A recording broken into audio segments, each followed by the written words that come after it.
AITA for making my girlfriend instantly regret brutally rejecting my proposal? When all that happened, I had already been with Jenna for 2 years. 2 solid, uninterrupted years, without any strange pauses, without those typical temporary breakups or the infamous, "we need some space" talk. Our relationship, at least from the outside, seemed stable and consistent. Our story didn't have a dramatic beginning. There was no wild anecdote or movie-like meet cute. We simply met through a group of mutual friends. We started talking, then going out occasionally, and before we knew it, we were a couple. Within the first year, we decided to move in together. It wasn't a meticulously planned decision or a formal conversation. It just organically happened. She ended up moving into my apartment, and we began sharing a daily routine like a long-established couple. From the start, I covered most of the expenses, the rent, the utility bills, the groceries, and any repairs needed in the apartment. At the time, I didn't see it as a burden or a major sacrifice. To me, it was the logical and right thing to do. I had a stable job as a software developer, a steady income, and a fairly organized life. I could handle it without stretching my finances too thin. Jenna, on the other hand, was in a different phase of her life. She was studying interior design at the local community college, a major she claimed to be passionate about but couldn't afford on her own. I paid for her tuition, the expensive materials she needed for projects, her registration fees, and even a few extra workshops she felt were important for her portfolio. I never held it over her head. In my mind, I was investing in her future, and by extension, ours. On top of that, I bought her a car. It wasn't a luxury vehicle or anything flashy, but it was a new, practical, and reliable Honda Civic. I did it because she genuinely needed it for her commute to campus, her part-time internship, and her other activities. I already had my own car and could comfortably take on that expense. I saw it as a way to support her and make her life less stressful. As time went on, my role in the relationship became clearly defined, even though we never explicitly discussed it. I was the one who provided the foundation, the home, the financial stability, the predictable structure. She brought companionship, new ideas for weekend trips, and a different kind of energy to my life. I never felt used, and the thought that she might be with me for convenience never crossed my mind, at least not back then. Jenna often spoke about how much she craved stability. She said she was tired of the uncertainty of not knowing what the next month would bring, that she valued having a permanent home, a routine, and someone she could rely on. Those words made me believe we were on the same page, even if we came from different circumstances. That's why, when I began to think seriously about our future, it wasn't born from a romantic fantasy, but from what I considered pure logic. We lived together and shared our daily lives. I supported her financially and emotionally, and she said she wanted something lasting. For me, marriage was the natural next step. I chose our second anniversary to propose because the timing felt right. It wasn't rushed, but it wasn't delayed either. 2 years of living under the same roof, sharing responsibilities and making plans, seemed like more than enough time to know who I was with and what I wanted. I planned the evening carefully. I made a reservation at an elegant but quiet bistro that had a live jazz trio. I wasn't aiming for a public spectacle, just something meaningful. I wanted the night to reflect the gravity of the decision I was making. I also put a lot of thought into the ring. I didn't want to buy just any ring. I ultimately chose a rose gold one with a sizable diamond in the center. It cost me nearly a full month's salary. It wasn't an impulse buy. For me, it symbolized the seriousness of my commitment. The night arrived. Jenna looked beautiful in a simple but elegant dress. She thanked me for the bouquet of flowers I'd brought and commented on how lovely the restaurant was. I didn't notice anything unusual about her behavior. Maybe she was a bit distant, but I chalked it up to the normal jitters of a special occasion. We sat down and made small talk about our week, my work projects, her classes, random ideas for the future. She mentioned a trip she wanted to take to Europe the following year, talking about all the places she had yet to see. I listened, nodded, and tried to keep my own nerves in check. When the time for dessert came, I gave the subtle signal I had arranged with our waiter. A few moments later, the musicians began playing a soft, romantic melody. I stood up, walked around the table, and got down on one knee in front of her. I pulled out the small velvet box and began to speak. I told her that these past 2 years had been incredibly important to me, that I felt we had built a real life together, and that I was ready to take the next step. As I spoke, I saw her expression shift. It wasn't a look of happy surprise. It was one of distinct discomfort. She fidgeted with her hands on the table and avoided making eye contact. Despite this, I opened the box to show her the ring. The silence that followed was heavy and suffocating. Jenna took a shallow breath, raised her hand as if to stop me, and the words tumbled out. "Stop. You look so needy. I mean, we've only been together for 2 years. You are the last person I would marry." I couldn't process what I had just heard. I remained frozen, still on my knee, with the open ring box in my hand. My mind was lagging behind reality, as if it needed a few extra seconds to accept that those words had actually come from her. The jazz trio faltered and then stopped playing, not in a smooth crescendo, but in a clumsy, awkward silence, as if they didn't know how to gracefully exit the scene. You could tell they were uncomfortable. One musician avoided looking at our table entirely. Another pretended to adjust his instrument. The entire atmosphere of the restaurant soured. When I had first knelt, there were a few scattered claps and smiles from other tables, people turning with curiosity. All of that vanished in an instant. What remained was a dense, awkward silence, the kind where every tiny sound feels amplified. Jenna was the one who broke it. "Get up and sit down," she said in a low but firm voice. It wasn't a suggestion, it was a command. I slowly rose and returned to my chair, still at a loss for words.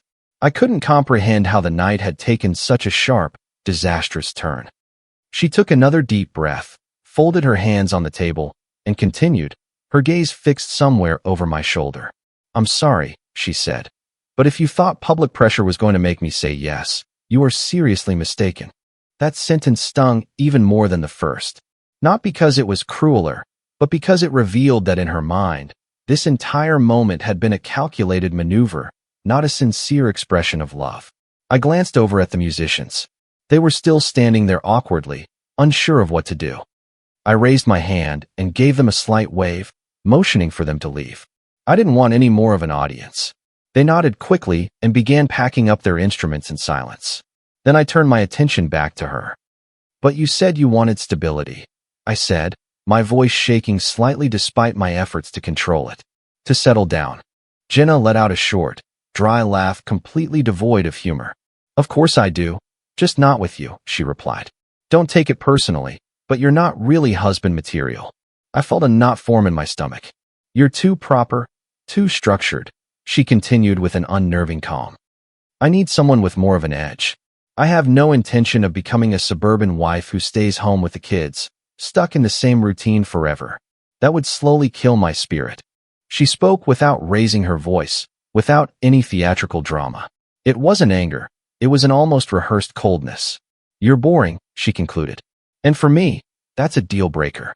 I remained silent. It wasn't that I didn't have a response. I was channeling all my energy into not losing my composure. I could feel my face flush with a humiliating mix of shame, disbelief, and suppressed rage. Then she delivered the final blow that shattered any remaining calm. "If I'm being completely honest, I've thought about being with someone else," she said, lowering her voice slightly. "Sometimes I just need some excitement." That wasn't just another comment. It was a direct hit. I heard it with absolute clarity, with no room for misinterpretation. I took a slow, deep breath. I looked down at the table for a moment and then met her eyes. I refused to yell. I refused to make the scene any worse than it already was. "Well," I said finally, my voice steady. "Then we're done here." Her eyes widened in genuine surprise, as if my reaction wasn't part of her script. "Please, don't be so immature," she responded. "We can still be together, you know, until we decide we're over it." I stared at her, dumbfounded. "I'm already over it," I told her. "I thought we were working toward the same goal, but it's obvious we're not." I pushed my chair back and stood up.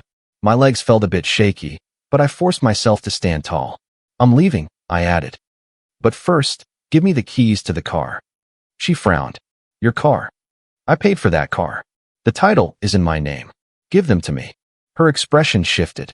It went from confusion to something that looked more like calculation. "Babe, think about this," she said, her tone suddenly soft and pleading. "This is just nerves. We can talk it through, decide on a better timeline for getting married." I shook my head. I'm also canceling the tuition payments for your degree, I continued. And you need to be out of the apartment tonight. She stood up abruptly and tried to step forward to hug me. I held up my hand to stop her before she could touch me. You just told me you've considered being unfaithful because you're bored, I reminded her. And that you would never marry me. You know what? I'm actually grateful you told me tonight. I held out my hand again. The keys. She hesitated for a few seconds, her eyes darting around the room. Several other diners were now watching us openly. Finally, she reached into her purse and handed them over. The moment she did, she began to cry, not quiet, discreet tears, but a visible, trembling sob. I took the keys without another word. I placed enough cash on the table to cover the bill and a generous tip. I never wanted to set foot in that place again. As I turned to leave, a voice called out from another table. Not much of a man, a gruff voice said. Leaving a lady like that. I turned to see an older man glaring at me with disapproval. Go comfort her yourself, I shot back. Maybe your husband material. The man started to get up. It's not right to leave a woman crying. You should be ashamed. Before I could respond, a younger guy from a different table stood up. Hey, pipe down, man, he said to the older man. You don't know the first thing about their situation. Mind your own business. I didn't engage with either of them. I turned and walked toward the exit. I could feel their stares on my back, but at that point, I couldn't care less. I left the restaurant without looking back. I drove home on autopilot, my hands gripping the steering wheel, my eyes fixed on the road ahead. I didn't turn on the radio. I needed silence, even though my mind was far from quiet. The reality of what had just happened hadn't fully sunk in yet. When I got to my building, I parked and went up to the apartment. Everything was exactly as we had left it that morning. Her shoes by the door, her jacket draped over a chair, her college textbooks spread across the dining table. The contrast was jarring.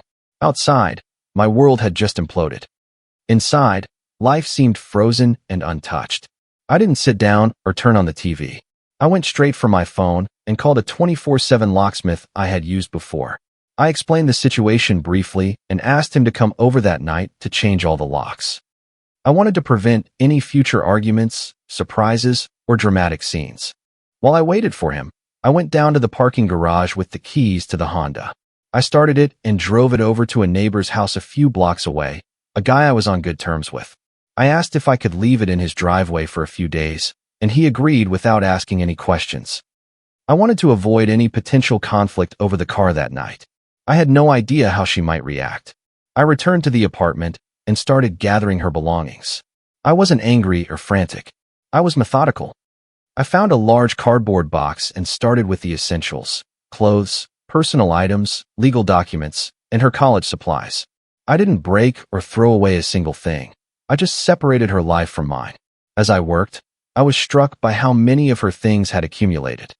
It was clear this was no longer just my apartment. Still, I didn't hesitate. The locksmith arrived around midnight. He changed the locks on the front door and the patio door efficiently, without making any small talk. I paid him and made sure he didn't leave any extra copies of the new key. When he left, the apartment felt different, emptier, and profoundly quiet. Shortly after, my phone rang. It was Jenna. I let it ring for a few seconds before answering. Babe, can we please just talk for a minute? She said, her voice choked with tears. I don't have anywhere to go. I didn't raise my voice. Go to the person you were planning to be with, I replied calmly. There was a stunned silence on the other end of the line. Then she started crying harder. I just need some time, she pleaded. Please, just give me some time. You have until tomorrow afternoon to pick up your things, I told her. If you don't come get them, I'm putting them out on the curb. It wasn't an emotional threat, it was a practical matter. I had no desire to prolong something that was already definitively over. She sobbed that she understood, that it was fine, and hung up. I barely slept that night. I wasn't devastated, but my mind kept replaying the dinner over and over, like a movie on a loop. Her gestures, her pauses, every single word. I felt no urge to text her or demand more explanations. Everything I needed to know had been laid bare. The next morning, I got up early and went to work as if it were any other day. No one noticed anything different about me. I completed my tasks, spoke only when necessary, and didn't confide in anyone. I didn't have the energy to tell the story. That afternoon, I returned to the apartment and placed the box with her things just inside the door. I double-checked to make sure I hadn't missed anything important. I didn't want to give her any excuse to come back. She arrived the next day in the late afternoon, just as I had instructed. When the buzzer rang, I knew it was her. I didn't rush. I walked slowly to the door. When I opened it, I saw her standing there, her face tear-streaked and her eyes swollen. She no longer looked confident or defiant. She looked small and fragile, a stark contrast to the resolute woman from the restaurant. "Please," she began, "forgive me. I didn't mean to say it like that. I was just nervous." I didn't respond immediately. I simply picked up the box and placed it on the floor between us. "Here are your things." She tried to step past me into the apartment. "We need to talk," she insisted. "You don't just throw 2 years away like this." I held my ground in the doorway. "You already talked," I replied. "You said everything I needed to hear." It wasn't true. I was just scared. I looked at her, my expression unchanged. "You told me you would never marry me," I reminded her, "and that you had considered being unfaithful out of boredom. You don't say those things because you're nervous." She broke down crying again, shaking her head and begging me for another chance. She said she could change, that she would try, that we could make it work. I didn't argue or engage in a debate. I just gestured toward the box. "You no longer have the car," I added.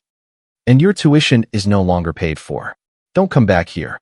She struggled to lift the heavy box, her hands shaking. "Are you really going to do this to me?" she asked. "Just like that." "This ended 2 nights ago," I replied. "Today is just the logistics."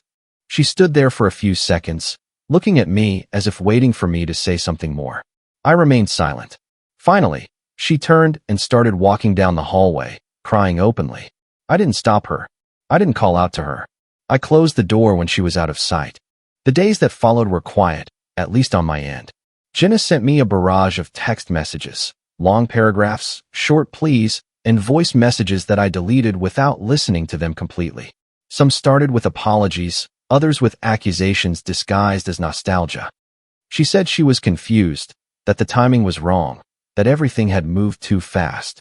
She also repeated that she missed me, that it wasn't fair to end things this way, that 2 years couldn't be erased by one bad night. I didn't reply to a single one. It wasn't out of pride or a desire to punish her. There was simply nothing left to discuss.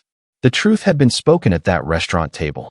Any conversation after that would have only served to prolong an agony that no longer made sense. I blocked her number a few days later. I waited until I was sure there were no loose ends. Once I confirmed there was nothing left to resolve, I did it without any drama. Slowly, I settled back into my routine: work, home, the gym. At first, the apartment felt strange, too neat, too silent. It wasn't that I missed her, but I was getting used to the quiet and the extra space. I rearranged some furniture, boxed up a few mementos, and changed small details until the apartment felt like my own again. I didn't ask our mutual friends about her or do any digging online. But when you share a social circle for that long, news eventually finds its way to you. Weeks later, I heard that Jenna had dropped out of her interior design program. It wasn't by choice. She simply couldn't afford to continue. I had been covering all her costs, and without that support, there was no way for her to pay for it. Her parents weren't in a position to help her financially. She ended up moving back into their house. There were no public blow-ups or social media drama. She just faded from our shared world. When I heard the news, I didn't feel a sense of satisfaction or guilt or even relief. I just felt a quiet acknowledgement that our choices have consequences. For a long time, I thought about everything that had happened, not with resentment, but with a kind of analytical curiosity. I wondered at what point I had started to confuse financial support with genuine commitment. At what point I assumed that providing stability was the same as building a shared love. I learned something important. I was building our relationship with an eye on the future, while she was living it entirely in the present. Neither of us was necessarily the villain, but we were on completely different paths. I also came to understand that it's not enough for someone to say they want stability. Some people desire the benefits of a stable life, the security, the comfort, but are unwilling to accept the responsibilities and compromises that come with it.